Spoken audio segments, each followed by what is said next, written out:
Hello, everyone. Today I'm going to talk about another 10 common idioms, phrases, and sentences that native English speakers use every single day. These are the kinds of expressions you'll hear in real conversations, at restaurants, with friends, and in everyday situations. By the end of this video, you'll understand exactly what these expressions mean and how to use them naturally in your own conversations. Here's how you can get the most out of this video. First, listen while reading the subtitles. This will help you catch every word and follow along more easily. Then, play the video again and try to repeat the sentences out loud, but this time without reading the subtitles. This will really help you improve your pronunciation, listening, and speaking skills. Don't forget to pause and write down any new idioms or phrases you like. That way, you can remember and review them later. This is a great way to boost your listening, reading, and speaking, all at the same time. This lesson is a fun and simple way to improve your English step by step. Before we start, can I ask you a quick favor? If you're finding this video helpful, please like it. I really appreciate it. All right, let's dive in. Number 1, suck it up. Let me start with a really common expression that you'll hear all the time. Suck it up means to accept a difficult or unpleasant situation without complaining. It's like telling someone to deal with it, even though it's not fun or easy. Think of it like when you have to do something you don't want to do, but you just have to push through it anyway. Now, this might sound a little harsh, but it's actually used in many different situations. Sometimes people say it to themselves when they need motivation, and sometimes friends say it to each other when they're being supportive in a tough love kind of way. Let me tell you about my friend Sarah. She got a new job at a coffee shop, and she was complaining to me about how early she had to wake up every morning. She kept saying, "I hate getting up at 5 a.m., it's so hard." And I told her, "Sarah, you wanted this job, and you need the money. You just have to suck it up for a few months until you get used to it." She laughed and said, "You're right, I guess I need to suck it up and stop complaining." For example, if your friend is nervous about giving a presentation at work, you might say, "I know you're scared, but you just have to suck it up and do it." Here's another one. "I don't want to go to the dentist, but I have a terrible toothache, so I guess I'll just suck it up and make an appointment." People often say things like, "The weather is cold today, but I have to walk to work, so I'll just suck it up." Have you ever been in a situation where you had to suck it up? Let me know in the comments how you dealt with it. Number 2, you feel me. This is such a cool and casual expression that young people and friends use all the time. You feel me is a way of asking someone if they understand what you're saying or if they can relate to your feelings. It's like saying, "Do you understand?" Or "Can you relate?" Or "Do you know what I mean?" But it sounds much more natural and friendly. This expression comes from the idea that when you really understand someone, you can almost feel what they're going through. It's not about physical feeling, but emotional understanding. People use this when they want to connect with someone and make sure they're on the same page. I remember when I was talking to my younger cousin about how stressful it is to balance work and social life. I said, "Sometimes I feel like I'm working so much that I don't have time for my friends anymore. You feel me?" And she totally understood because she was going through the same thing with school and her part-time job. It's a great way to check if someone relates to your experience. For example, you might say to a friend, "I'm so tired of this cold weather, I just want it to be summer already." You feel me? You might hear something like, "I can't stand when people are late all the time. You feel me?" Let's take this one. "I love pizza, but I'm trying to eat healthier." You feel me? This expression is pretty informal, so you'd use it with friends, family, or people your age. You probably wouldn't say it to your boss or in a formal situation. Do you think you could use this in your daily conversations? Number 3, you shouldn't have. This is such a sweet and polite expression that English speakers use when someone gives them a gift or does something nice for them. You shouldn't have means that the person didn't need to do something kind, but you appreciate it anyway. It's a way of being humble and grateful at the same time. Even though the words might sound like you're saying the person made a mistake, it's actually the opposite. You're saying that they were too generous or too kind, and you feel a little guilty that they went out of their way for you. It's a very warm and appreciative response. I'll never forget when my neighbor brought me homemade cookies after I helped her carry groceries upstairs. When she handed me the plate, I said, "Oh, you shouldn't have, but thank you so much, they smell amazing." She smiled and said, "It's nothing, you were so helpful." That's exactly how this expression works. It shows that you're grateful, but also that you don't expect people to do nice things for you. For example, if someone brings you flowers when they come to visit, you might say, "You shouldn't have, but they're beautiful." Here's another one. If a friend buys you coffee when you're having a bad day, you could say, "You shouldn't have spent your money on me, but I really appreciate it." Imagine this. Your coworker brings you a small gift for your birthday, and you say, "You shouldn't have remembered, but this is so thoughtful." This expression shows really good manners and makes people feel appreciated for their kindness. Have you ever received a surprise gift? How did you react? Number 4, I've had enough. This is a very powerful expression that means you've reached your limit with something or someone.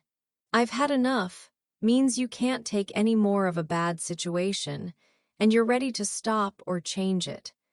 It's like when you're completely fed up and you can't deal with something anymore. People use this expression when they're frustrated, angry, or just completely done with a situation. It could be about a person who's been bothering you, a job that's too stressful, or even something small like bad weather that's been going on for too long.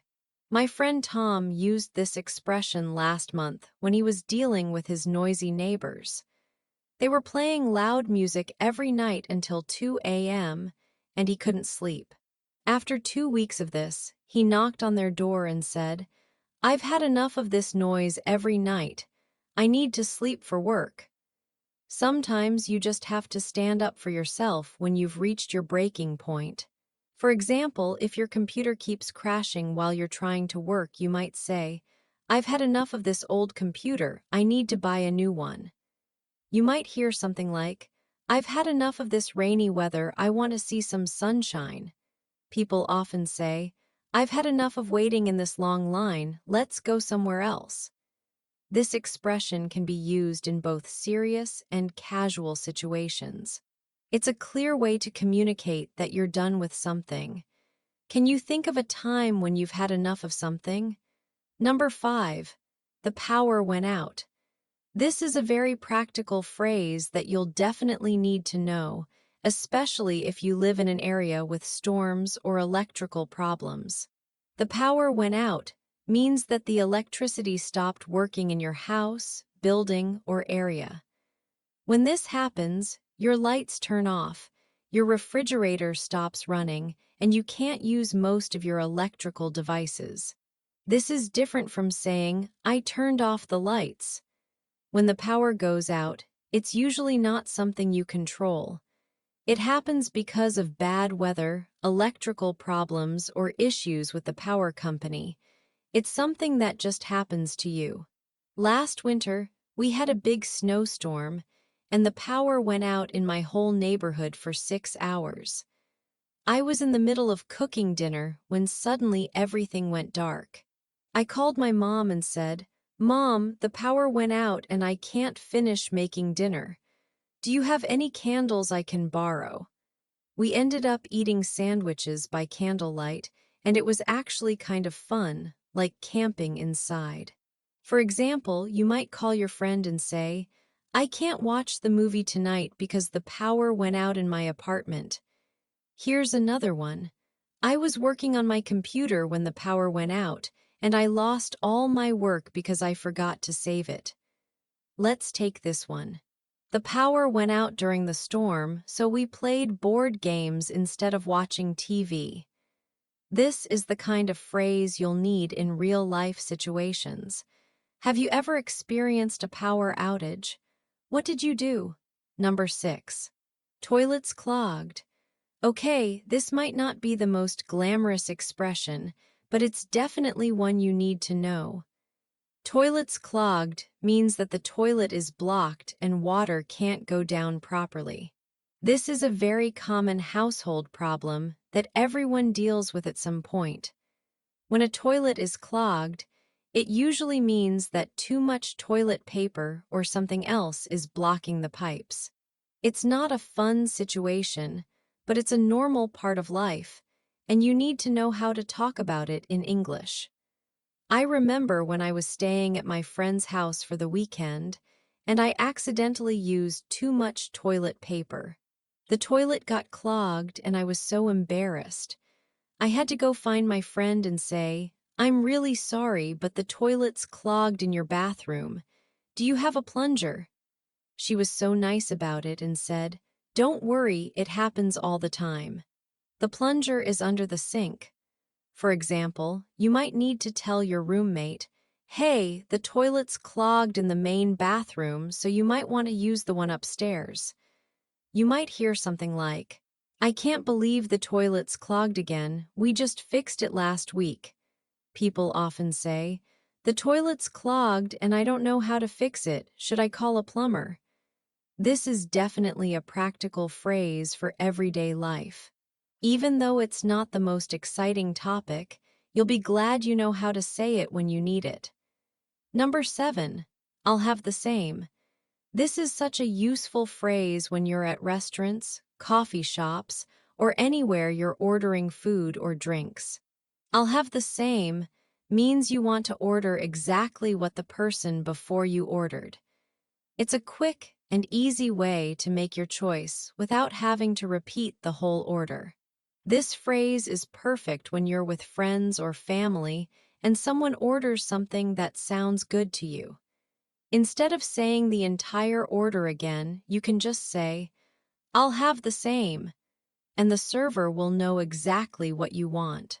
I use this expression all the time when I go out to eat with my sister. She always takes forever to decide what to order, but she usually picks something delicious. Last week we went to a new Italian restaurant, and she ordered the chicken parmesan with a side salad and a Coke. When the waiter looked at me, I just smiled and said, "I'll have the same." It was so much easier than trying to decide for myself, and the food was amazing. For example, if you're at a coffee shop and your friend orders a large latte with extra foam, you can tell the barista, "I'll have the same." Here's another one. If you're at a restaurant and someone at your table orders the fish with vegetables, you might say, "That sounds perfect, I'll have the same." Imagine this. You're at a bar and your friend orders a specific beer. You can simply say, "I'll have the same." This phrase works in so many situations and makes ordering much simpler. Have you ever used this expression when ordering food or drinks? Number 8, what would you like to drink? This is a question you'll hear constantly in restaurants, cafes, bars, and even at people's homes.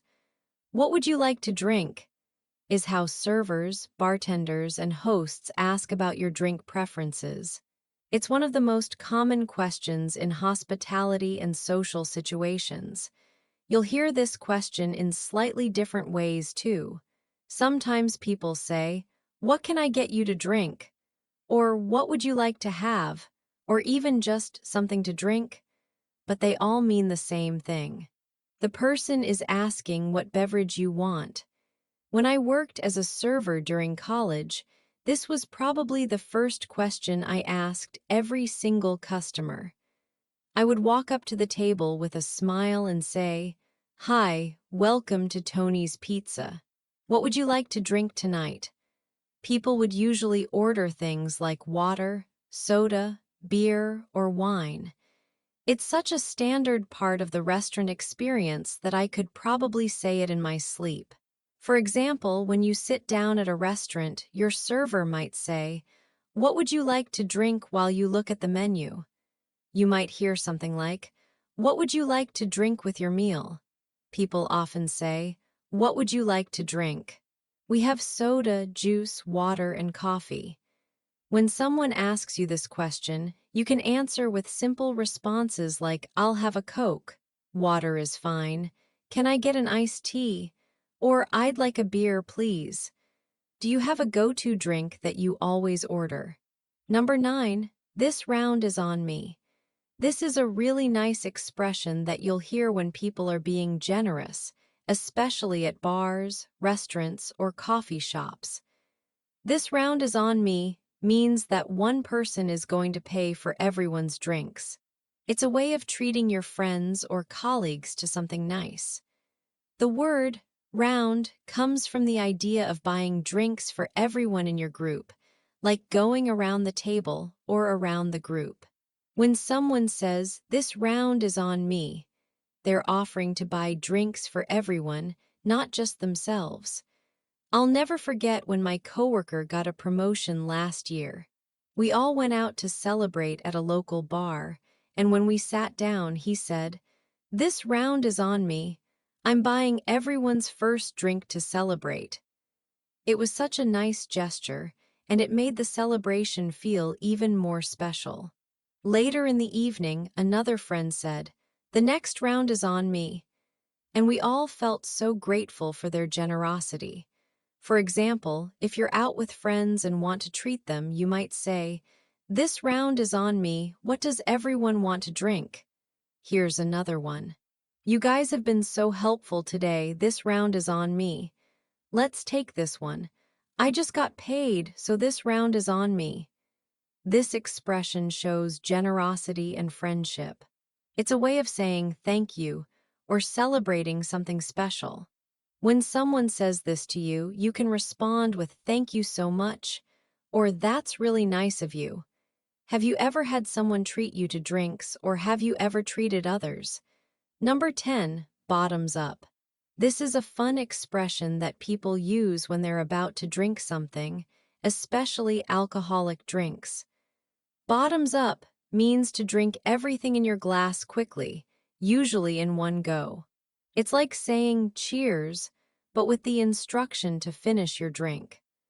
The phrase comes from the idea that when you drink everything in your glass, you tip it up so high that people can see the bottom of the glass. It's a way of encouraging everyone to drink together and finish their drinks at the same time. I remember being at my cousin's wedding reception, and when it was time for the toast, the best man raised his glass and said, "Here's to the happy couple. Bottoms up." Everyone laughed and drank their champagne all at once. It was such a fun moment, and everyone was smiling and celebrating together. For example, if you're at a party and someone proposes a toast, they might say, "To friendship. Bottoms up." You might hear something like, "We're celebrating your new job tonight, bottoms up." People often say, "It's New Year's Eve, bottoms up." This expression is usually used in celebratory situations with friends, family, or colleagues. It's casual and fun, not something you'd use in formal business settings. When someone says bottoms up, you're expected to drink your entire glass, so make sure you're ready for it. Wow, we covered a lot of ground today. We learned about 10 really useful expressions that native English speakers use all the time. From "suck it up" when dealing with difficult situations to "bottoms up" when celebrating with friends, these expressions will help you sound more natural and confident in your English conversations. Remember, the key to learning these expressions is practice. Try to use them in your daily conversations, even if it feels a little awkward at first. The more you use them, the more natural they'll become. And don't worry about making mistakes. That's how we all learn. I really hope you found this video helpful and that you'll start using these expressions in your own conversations. If you learned something new today, please give this video a like.